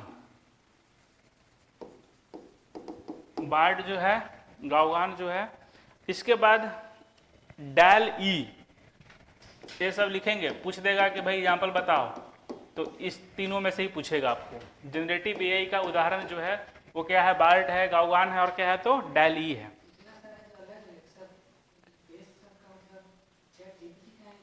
हाँ, तो LLB नहीं यार, LLM, LLM तो आगे बता रहे हैं, LLM का उदाहरण बता रहे हैं आपको। ये जनरेटिव एआई का उदाहरण है, LLM।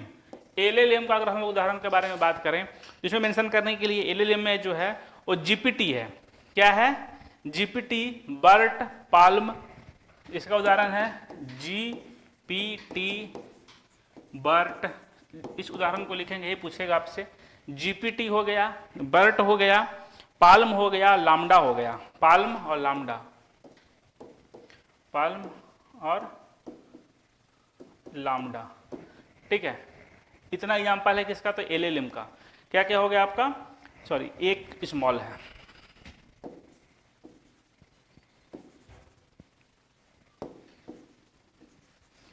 चलिए, अगर हम लोग बात करें जेनेटिव एआई के एग्जाम्पल किधर हो गया, आपको याद करना है इसको।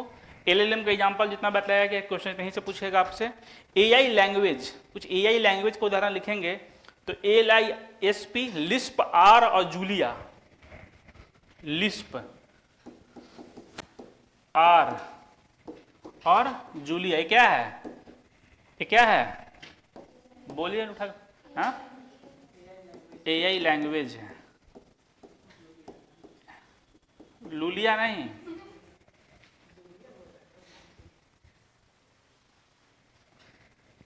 पूरा क्लास ही बिगड़ा हुआ गला।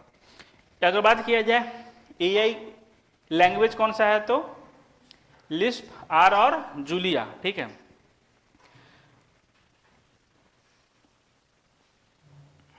अगर हम लोग को वर्ड यूज होता है इसमें, red teeming. What is red teeming? Red teeming क्या है, तो एआई में जो कमजोरी है उसका जांच करने को हम लोग क्या बोलते हैं, तो रेड टीमिंग बोलते हैं। सब चीज़ों को लिखें, हम सबको फिर से आपको जो है कोशिश करेंगे कि आपको याद भी हो जाए। अब हम लोग देखते हैं क्या बोले हैं, रेड एआई का जो वीकनेस है, जो कमजोरी है, उसका जांच को क्या लोग बोलते हैं, तो रेड टीमिंग बोलते हैं। इंपॉर्टेंट है, रेड टीमिंग। एआई कमजोरियों की जांच को हम लोग क्या बोलते हैं, तो रेड टीमिंग बोलते हैं। Testing, testing AI vulnerabilities, testing AI vulnerabilities, testing AI vulnerability. इसको अच्छे से लगाइएगा जी इस पे। इस पे यूट्यूब पे अच्छे से दे करके AI for prelims, for mains, for every exam, ऐसे करके टोटल चीज़ के लिए। तो रेड टीमिंग क्या है कि AI में कुछ कमजोरी है, उसको जांच करने के लिए को हम लोग क्या बोलते हैं, तो उसको रेड टीमिंग बोलते हैं। क्या कमजोरी, चैट जीपीटी के अंदर में क्या क्या वीकनेस है, तो कोई जांच करेगा, उस जांच करने के प्रोसेस को हम लोग क्या बोलेंगे, तो रेड टीमिंग बोलेंगे। ठीक है। अगर हम लोग बात करते हैं कि इंडिया का एक AI मिशन भी है, India AI mission, India AI mission, पता है इसके तहत कितना करोड़ रुपया जो है दिया गया है? 10,371 करोड़ रुपीज खर्च किया जा रहा है इंडिया AI मिशन पे। 10,371 करोड़ रुपया जो है खर्च किया जा रहा है। ठीक है। अब देखें इससे जुड़ा हुआ गवर्नमेंट का कुछ और मिशन जो है, जैसे फ्यूचर स्किल्स प्राइम, और क्या है, future skill prime, future skills prime. Future skill prime क्या है, AI से रिलेटेड ही है। और UAI, युवा AI, युवा आई, YUVAI, UAI, ये सब मिशन जो है इसको आपको मिशन करने के लिए है।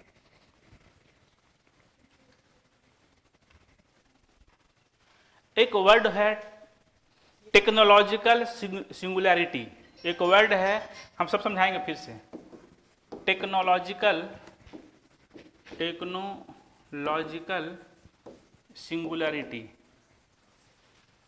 टेक्नोलॉजिकल सिंगुलैरिटी, ये क्या है? AI का विकास और इसके कारण होने वाले जो विस्फोटक चीजें हैं उसको हम लोग क्या बोलते हैं, तो AI सिंगुलैरिटी।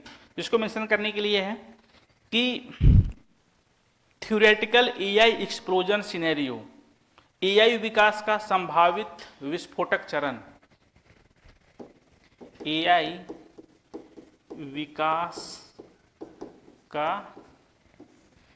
विकास का विस्फोटक चरण।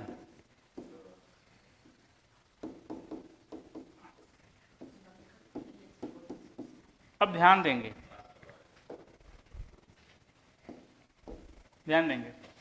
क्या क्या डिस्कस हुआ है। सबसे पहले हम लोग बात करते हैं कि ये जो इंपॉर्टेंट चीजें हैं, अगर प्रीलिमिनरी एग्जामिनेशन में क्वेश्चन आएगा तो इतना ही जो लिखा हुआ है इससे ही रिलेटेड आएगा आपका मैक्सिमम क्वेश्चंस। ठीक है, सबसे इंपॉर्टेंट यही है। सबसे पहले अगर देखा जाए तो जनरेटिव AI का उदाहरण बार्ड है, गाउगान है, और क्या है, तो डेल ई है। LLM का उदाहरण है क्या, GPT, BERT, PaLM. AI language है LISP, R और जूलिया। इसके बारे में बात की जाए, व्हाट इज रेड टीमिंग, तो AI के अंदर में जो भी कमियां हैं उसको जानने को हम लोग क्या बोलते हैं, तो रेड टीमिंग बोलते हैं। टेक्नोलॉजिकल सिंगुलैरिटी किसको बोलते हैं, कि AI का भी जो विकास हो रहा है, विस्फोटक विकास हो रहा है, सब जगह जो है ये फैल रहा है, इस चीज को हम लोग बोलते हैं टेक्नोलॉजिकल सिंगुलैरिटी।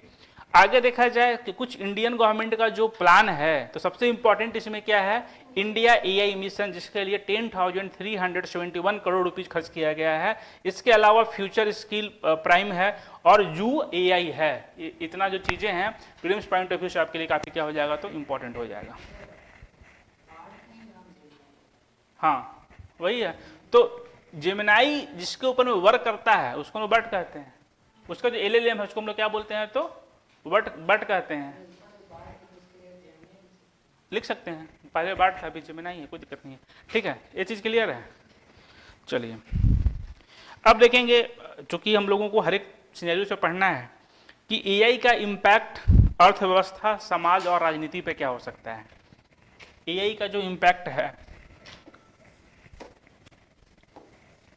अर्थव्यवस्था, इकोनॉमी पे क्या इसका AI का प्रभाव हो सकता है, समाज, सोसाइटी पे क्या जो है इसका प्रभाव हो सकता है, और थर्ड जो है पॉलिटी पे जो है इसका प्रभाव क्या हो सकता है, किसका, तो AI का। अगर देखा जाए कि AI में बहुत इंपॉर्टेंट एक डेटा है, एसेंचर एक कंपनी है, IT कंपनी, सुने नाम, जैसे कि ये है TCS है, विप्रो है, उसी टाइप से एक एसेंचर भी कंपनी है। छोड़ हटाइए, नाम नहीं सुने हैं तो।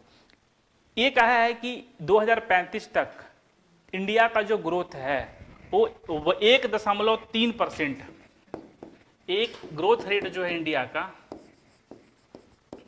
ग्रोथ रेट, जैसे अभी जितना रेट से इंडिया ग्रोथ कर रहा है उससे 1.3% एक्स्ट्रा रेट से क्या करेगा तो इंडिया ग्रो करेगा। एक कहना किसका है, एसेंचर का। और वो कहता है कि ऐसा इसलिए पॉसिबल हो पाएगा क्योंकि इंडिया में क्या है तो एआई के विकास के कारण से इंडिया का ग्रोथ रेट 2035 तक, कब तक तो 2035 तक सिर्फ और सिर्फ एआई के कारण से 1.3% जो ग्रोथ रेट इंडिया क्या हो जाएगा तो बढ़ जाएगा।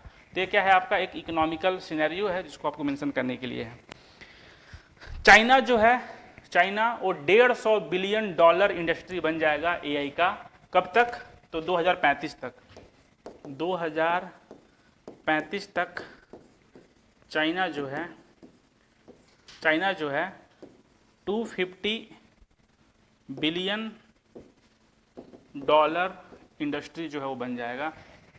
किसमें तो एआई का, सॉरी 150 बिलियन डॉलर इंडस्ट्री जो है बन जाएगा। जो एआई इंडस्ट्री है वहाँ का, कहाँ का, चाइना का, वो कितना हो जाएगा तो 150 बिलियन डॉलर का हो जाएगा। 2035 तक चाइना का जो एआई इंडस्ट्री है वो कितना हो जाएगा, 250 बिलियन डॉलर का हो जाएगा। ये काफ़ी महत्वपूर्ण है। आगे देखा जाए 150 आगे देखा जाए कि यूरोपियन यूनियन जो है, यूरोपियन यूनियन इसमें 700 यूरो मिलियन निवेश करने वाला है। इसमें क्या करने वाला है, 700 मिलियन यूरोपियन यूनियन के द्वारा इसमें 700 मिलियन यूरो का क्या हो जाएगा तो निवेश जो है आपको देखने के लिए मिलेगा। निवेश जो है देखने के लिए मिलेगा कहाँ पे, यूरोपियन यूनियन के द्वारा। और अगर देखा जाए तो इससे हमारा health care, service sector, warfare और सोवरेनिटी सब दिन के लिए हमेशा के लिए ट्रांसफॉर्म हो जाएगा, एक नया चीज हो जाएगा। कौन कौन सा, हेल्थ सर्विस वारफेयर, हेल्थ स्वास्थ्य, स्वास्थ्य सेवा, सर्विस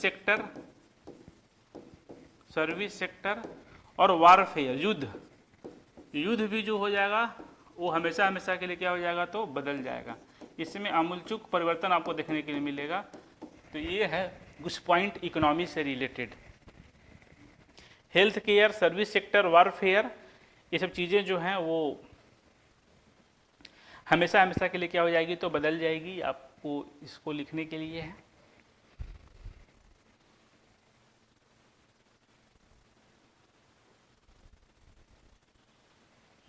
ठीक है,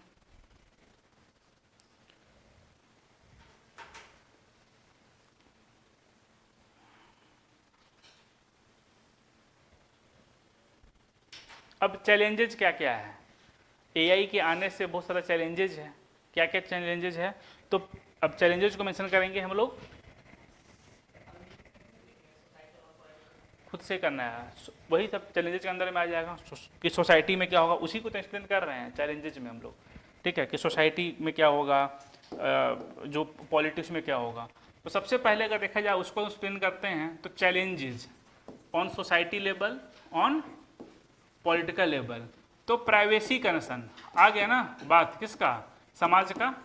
तो प्राइवेसी कंसर्न, हमारा जो प्राइवेसी है उसका क्या हाल होगा हम लोगों के लिए पता नहीं है। Privacy concern, world economic forum के अनुसार बोला गया है कि ये जो एआई जो है, इकोनॉमिकल चैलेंज जो है, एआई जो है 25 मिलियन जॉब को खत्म कर देगा। वर्ल्ड इकोनॉमिक फोरम के अनुसार एआई क्या करेगा, 75 मिलियन जॉब को खत्म करेगा। लेकिन अच्छा बात यह है कि 133 मिलियन जॉब क्रिएट भी तो करेगा। 133 मिलियन जॉब जो है वो क्या करेगा, क्रिएट करेगा। मतलब मोटा मोटी क्या हो रहा है, जॉब क्रिएट ही हो रहा है। ठीक है, 75 मिलियन जॉब समाप्त होगा, 133 मिलियन जॉब जो क्या हो जाएगा तो क्रिएट होगा। ठीक है, इसको लिख लीजिएगा। एक कौन बोला है, तो वर्ल्ड इकोनॉमिक फोरम के अनुसार ये चीजें हैं। इसका सिक्योरिटी रिस्क है, लिखेंगे सिक्योरिटी रिस्क है। एआई के माध्यम से साइबर क्राइम चीज़ें जो है बढ़ेगा, तो यानी कि सिक्योरिटी रिस्क जो है आपको देखने के लिए मिलेगा, सिक्योरिटी रिस्क देखने के लिए मिलेगा। ठीक है, साइबर क्राइम समझ ही रहे हैं, पूरा हम लोग डिस्कस कर लिए हैं साइबर क्राइम अच्छे तरीके से। डीप लर्निंग अभी क्लियर हुआ है, उसमें ब्लैक बॉक्स प्रॉब्लम क्रिएट होगा। हम समझाएंगे कि ब्लैक बॉक्स क्या होता है। डीप लर्निंग के माध्यम से, डीप लर्निंग के माध्यम से अगर देखा जाए तो ब्लैक बॉक्स, ठीक है, प्रॉब्लम जो है वो क्रिएट होगा, इसको हम समझाएंगे। डीप लर्निंग के माध्यम से एक प्रॉब्लम क्रिएट होगा जिसको हम लोग क्या बोलते हैं, तो ब्लैक बॉक्स प्रॉब्लम। डेटा को कैसे मैनेज कीजिएगा, ये प्रॉब्लम है। और क्या प्रॉब्लम है, कैसे आप जो है डेटा को, कैसे डेटा को मैनेज कीजिएगा, ये प्रॉब्लम है। अब देखिए ध्यान समझिए, हमारे संस्कृति में कभी से एआई तो था नहीं था ना एआई। अब जो भी चीज़ आता है वो हमारे संस्कृति से क्या हो जाए, घुल मिल जाए। तो एआई को अपने संस्कृति में घुलाना मिलाना, ये हमारे चैलेंज है कि कैसे हमारे संस्कृति का क्या हो जाएगा, तो हिस्सा। जैसे शिक्षा क्या है, संस्कृति का हिस्सा है, स्वास्थ्य हिस्सा है, टूरिज्म संस्कृति का हिस्सा है। तो एआई को इंटीग्रेट करना कल्चर से, संस्कृति से, एआई को इंटीग्रेट करना कल्चर से, संस्कृति से, ये हमारा क्या हो जाएगा, एक बहुत बड़ा चैलेंज है। ये सब चैलेंज दिख रहा है। प्राइवेसी कंसर्न, एआई का चैलेंज में अगर हम लोग बात करते हैं, एआई का अगर चैलेंज के बारे में बात करें तो प्राइवेसी कंसर्न है हम लोगों को। दूसरा, ये नौकरी तो खाएगा, कितना, 75 मिलियन वर्ल्ड वाइड, और कितना क्रिएट करेगा, 133। इसमें सिक्योरिटी रिस्क भी जो है वो देखने के लिए मिलता है। आगे देखा जाए तो डीप लर्निंग के क्षेत्र में, ठीक है, ब्लैक बॉक्स जैसे प्रॉब्लम क्रिएट करेगा। आगे अगर बात करते हैं तो इतना सारा डेटा को मैनेज करना एक हमारे लिए चैलेंज है। और साथ ही साथ क्या है, तो एआई को कैसे हमारे कल्चर के साथ एक्युमुलेट करना, इंटीग्रेट करना, ये भी क्या है, तो एक तरह का समस्या जो है ये है कुछ चैलेंजेस। अब चैलेंज है तो एक रास्ता भी है, प्रॉब्लम है तो क्या है, तो सॉल्यूशन भी है। तो लिखेंगे आगे की राह।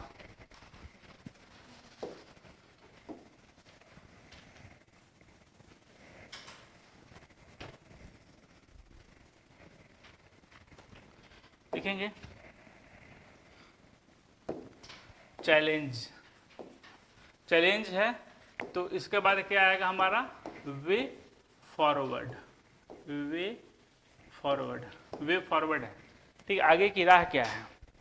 अगर देखा जाए कि हम लोगों को इसका जो इथिकल फ्रेमवर्क है, जो नैतिक ढांचा है, उसको मजबूत करना पड़ेगा। एआई का जो नैतिक ढांचा है उसको क्या करना पड़ेगा, मजबूत करना पड़ेगा। इथिकल फ्रेमवर्क अगर मजबूत रहेगा तो एआई का ज़्यादा दुरुपयोग नहीं हो सकता है। ठीक है,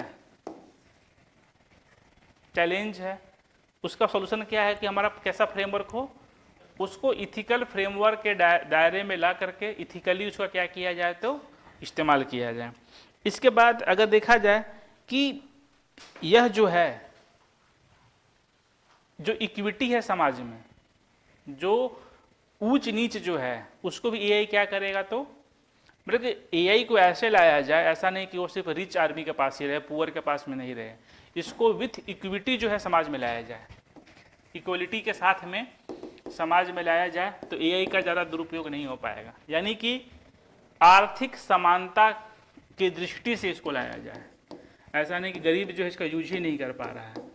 आर्थिक समानता के साथ में अगर इसको लाते हैं तो किसी भी तरह का प्रॉब्लम जो हम लोग को देखने के लिए नहीं मिलता है। किसके साथ में, आर्थिक समानता के साथ में। अगर बात करते हैं कि एआई से गवर्नेंस कैसा हो जाएगा, ट्रांसपेरेंट गवर्नेंस जो है वो हो जाएगा। ट्रांसपेरेंट गवर्नेंस, जो गवर्नेंस में जो खामियां हैं वो इससे जो है दूर हो जाएगी। अगर हम बात करते हैं कि इंटरनेशनल कोलैबोरेशन को कर करके, इंटरनेशनल कोलैबोरेशन को करके हम लोग जो है सब साथ में मिल करके अच्छे से एआई का यूज कर सकते हैं, अच्छे से एआई का जो है वह यूज कर सकते हैं। ठीक है, अब हम लोग अगला हेडिंग देते हैं कि strategic road map for AI adoption in India. Bharat में एआई को अपनाने की जो रूपरेखा है वो कैसे हम लोग जो है काम करेगा, इसको लोग देखते हैं। भारत में एआई को कैसे अपनाया जाएगा, फेज बाय फेज कैसे हम लोग अपना रहे हैं। Strategic road map for AI adoption in India, Bharat में एआई अपनाने की रणनीतिक रूपरेखा। तो ठीक है, आगे बढ़ें। कैसे भारत में इसको अपनाया जा रहा है, भारत में कैसे इसको अपनाया जा रहा है या कैसे हम लोग अपनाएंगे। तो हमारे पास में अच्छा क्या होना चाहिए, एक R&D रिसर्च एंड डेवलपमेंट क्या होना चाहिए, तो काफ़ी सही होना चाहिए इसका। इसके बाद हम लोग इसके डेटा का अच्छे से उपयोग करें। एआई का उपयोग जो है हम लोग कहाँ पे करें, एजुकेशन में करें। भारत के लिए यही सबसे सही है कि हम लोग इसको कहाँ यूज करें, एजुकेशन में यूज करें, डेटा को अच्छे से मैनेज करें।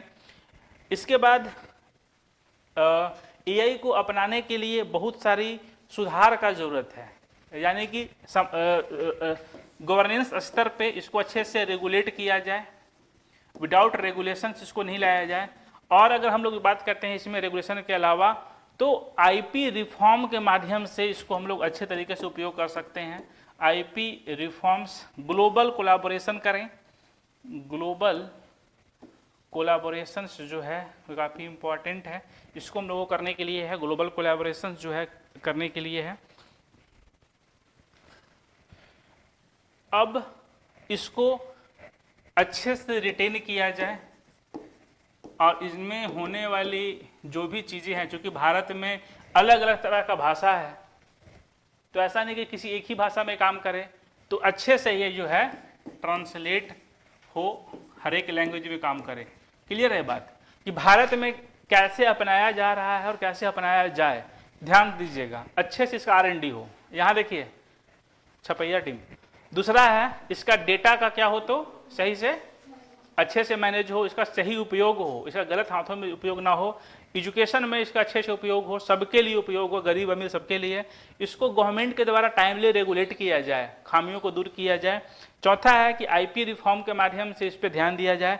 पांचवा है कि ग्लोबल जो इंडिया जो है ग्लोबल कोलैबोरेशन करे, विदेशों जो विदेशी देशें हैं उससे भी मिल करके साथ में क्या करे, तो इसको एआई को इम्प्रूव करवाए, इसको अच्छे से रिटेन किया जाए और इसको अच्छे से ट्रांसलेट किया जाए। ठीक है, आगे इसको लिखेंगे जल्दी।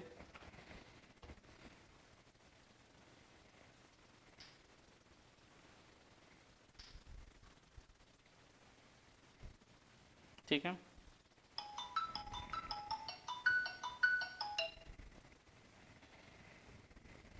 हो गया। अब जो एआई है वो कैसे भारत का इकोनॉमी को सुधार सकता है, कैसे यह जो है प्रचुर मात्रा में हम लोगों को विकसित जो है मतलब हम लोग को विकसित कैसे कर सकता है, डेवलप कैसे कर सकता है। तो how AI can create abundance,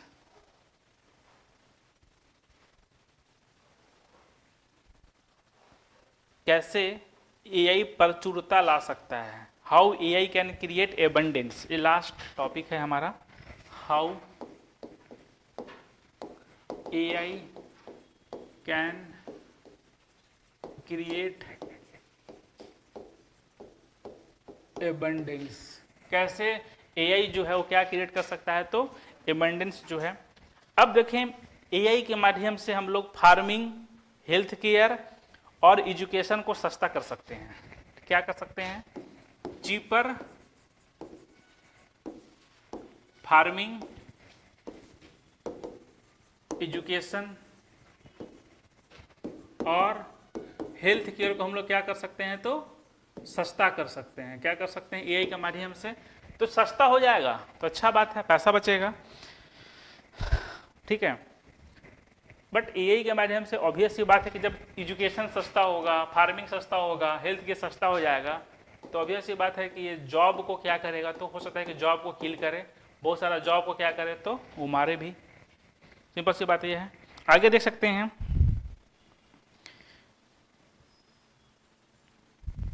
AI जो है वो प्रचुरता तो ला सकता है। प्रचुरता मतलब क्या, एबंडेंस तो ला सकता है, लेकिन जो यूबीआई है, व्हाट इज यूबीआई? यूबीआई मतलब यूनिवर्सल बेसिक इनकम। यूबीआई जो है, यूनिवर्सल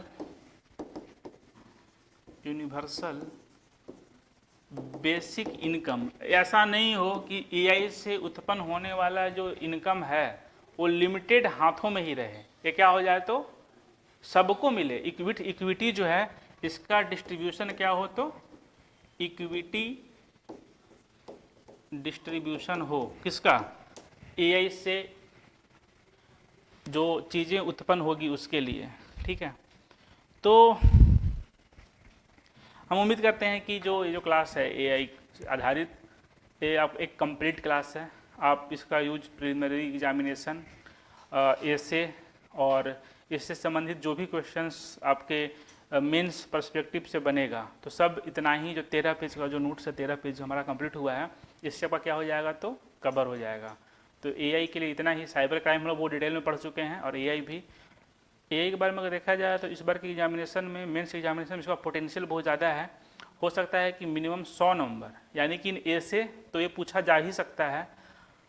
साथ ही साथ साइंस एंड टेक में भी इसको जो है 38 नंबर में पूछा जा सकता है, यानी कि मिनिमम 100 नंबर और मैक्सिमम 138 नंबर सिंगल टॉपिक, जो क्या है तो एआई है, उससे आपको देखने के लिए मिलेगा। ठीक है, बस इतना ही एआई वो कंप्लीट होता है।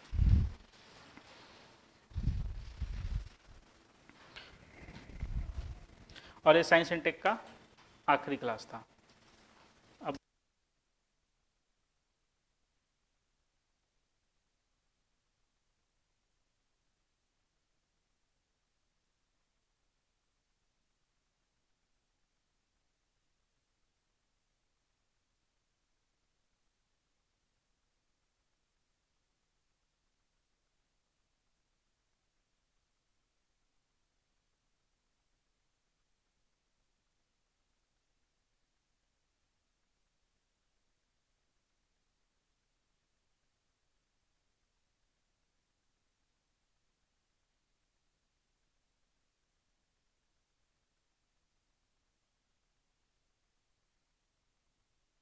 पढ़ें, अगर देखा जाए तो एक क्या था कि ओपन एआई के द्वारा जो चीज़ें अभी की जा रही है, इससे पता चल रहा है कि बहुत सारा काम हो रहा है एआई के क्षेत्र में।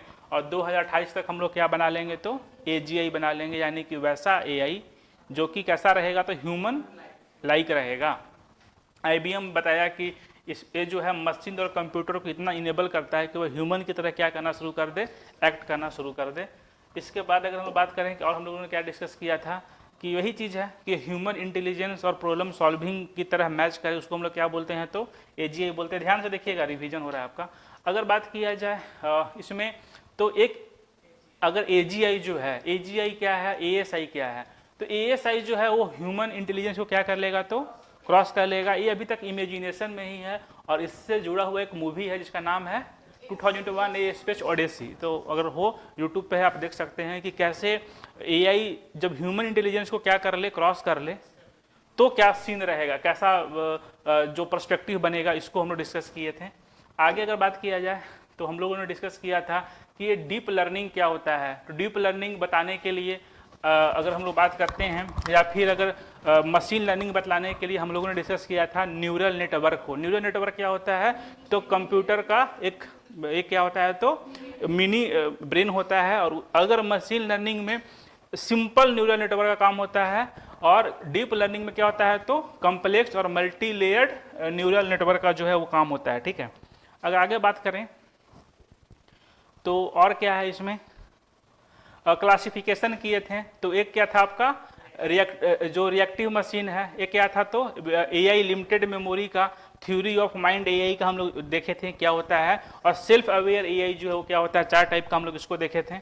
आगे अगर देखा जाए तो चैट जीपीटी कैसे वर्क करता है, तो भाई चैट जीपीटी कैसे वर्क करता है, बहुत सारा बुक को, बहुत सारे टेक्स्ट को इंटरनेट से पढ़ता है, पढ़ने के बाद एक एक वर्ड को जो है वो सेंस करता है, सेंस करके हम लोग क्या करता है तो आंसर को देता है।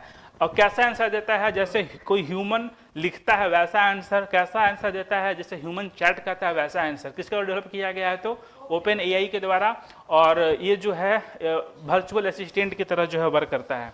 आगे हम लोगों ने देखा था कि एलएलएम क्या होता है, तो लार्ज लैंग्वेज जो मॉडल है जिसके माध्यम से चैट जीपीटी हम लोग की तरह ही चैट करता है, हम लोग की तरह ही क्या करता है तो चीज़ों को हम लोग को प्रोवाइड करता है, उसको हम लोग एलएलएम बोलते हैं। अगर हम लोग बात करते हैं कि एलएलएम को ट्रेन कैसे किया जाता है, तो बहुत सारे एग्जाम्पल्स को दे करके, उसको रैंकिंग चॉइसेस को दे करके, उसको बहुत सारे जो प्रोबेबिलिटीज जो है उसको सिखला करके, और टेम्परेचर सब के बारे में भी सही जानकारी दे करके। आगे अगर बात करें तो ओपन एआई जो है ये क्या करता है, ओपन एआई का एक नया टूल आया है, एक नया इनोवेशन आया है, ट्रांसफॉर्मर आर्किटेक्चर। यानी कि chat GPT word by word चीज़ों को ना समझे, पूरा का पूरा सेंटेंस को ही समझ ले, उसको हम लोग क्या बोलते हैं तो ट्रांसफॉर्मर आर्किटेक्चर बोलते हैं। लास्ट में जो है एआई का जो इम्पैक्ट जो देखा गया है, खास करके डेवलप्ड कंट्री में, सिंगापुर में, यूएसए, डेनमार्क में, इसका इम्पैक्ट बहुत ज़्यादा है। 46% रोजगार जो है एआई वहाँ पे क्रिएट करेगा। लेकिन जो लो अर्निंग कंट्रीज हैं वहाँ पे कितना परसेंट तो 26%। आगे अगर बात किया जाए तो हम लोगों ने देखा कि जो कुछ एग्जाम्पल्स देखे हैं, जैसे कि एलएलएम का क्या एग्जाम्पल है, तो जीपीटी है, बर्ट है, पाम है। एआई लैंग्वेज का क्या एग्जाम्पल है, तो लामडा है, लिस्प है, आर है और जूलिया है।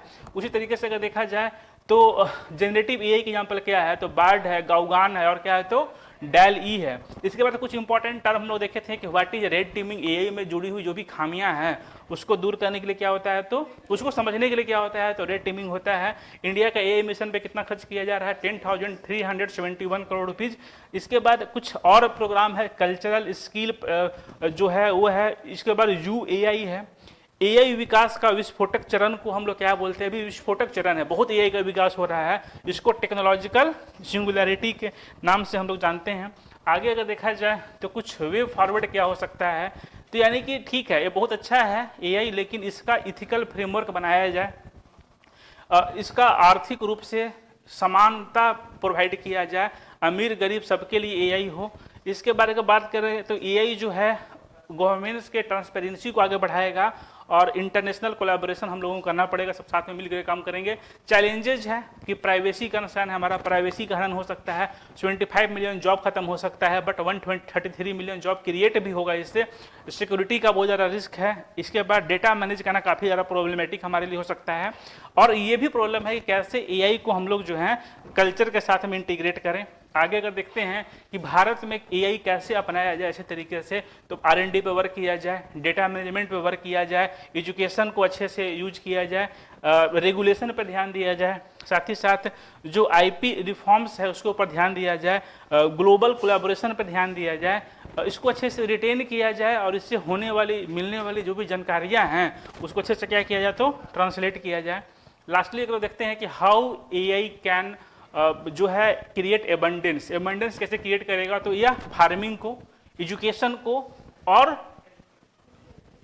हेल्थ केयर को चीप बनाएगा, सस्ता बनाएगा। सस्ता बनाएगा, ऑब्वियस सी बात है, कोई चीज़ जब सस्ता बनता है तो वहाँ जो लोग जॉब कर रहे हैं उनका संख्या क्या हो जाएगा, कमेगा।